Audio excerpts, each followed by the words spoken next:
Hello my dear student. So I think তোমরা সবাই খুব ভালো আছো। তো বিটেক থার্ড সেম আর বিটেক ফিফথ সেমের জন্যই মেনলি ভিডিওটা। তো তোমরা যারা এবছর ল্যাটারাল এন্ট্রি নিচ্ছ বিভিন্ন প্রাইভেট কলেজে, যদি সেটা ম্যাকআউটের আন্ডারে হয় তাহলে কিন্তু তোমরা আমাদের কাছ থেকে টিউশন নিতে পারো বিটেকের। Okay, BTech third sem fifth সেমের civil, electrical, mechanical, electronics, CSE, sorry সিভিলের হচ্ছে না, ইলেকট্রিক্যাল, মেকানিক্যাল, ইলেকট্রনিক, সিএসি, এই চারটে ডিপার্টমেন্টে তোমরা আমাদের থেকে সেমিস্টার টিউশন নিতে পারো। অল সাবজেক্ট তোমাদের কভার করানো হবে, সমস্ত বায়োলজি, ম্যাথামেটিক্স সব করানো হবে, ইন্ডিয়ান কনস্টিটিউশন বাদে সব। আর ফিফথ সেমিস্টারের ক্ষেত্রে তোমরা কম্পিউটার সায়েন্স, তারপরে ইলেকট্রনিক্স, ইলেকট্রিক্যাল এবং মেকানিক্যালের কিন্তু টিউশন করানো হচ্ছে।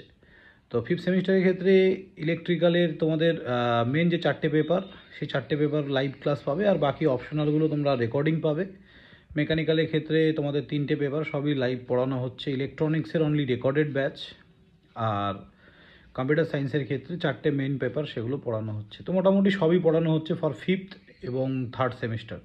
তো তোমরা যারা ভাবছো যে অ্যাডমিশন নেবে, যারা MAKAUT syllabus as early as possible, তোমরা easy to learning app download করো, সেখান থেকে ক্লাসে জয়েন করো। 2000 টাকা কোর্স ফিস আছে, অল সাবজেক্ট পড়ানো হচ্ছে।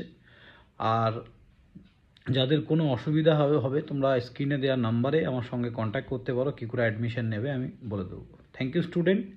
আমি সবাইকে বলবো অ্যাজ আর্লি অ্যাজ পসিবল সবাই জয়েন করে যাও ক্লাসে। Thank you, by.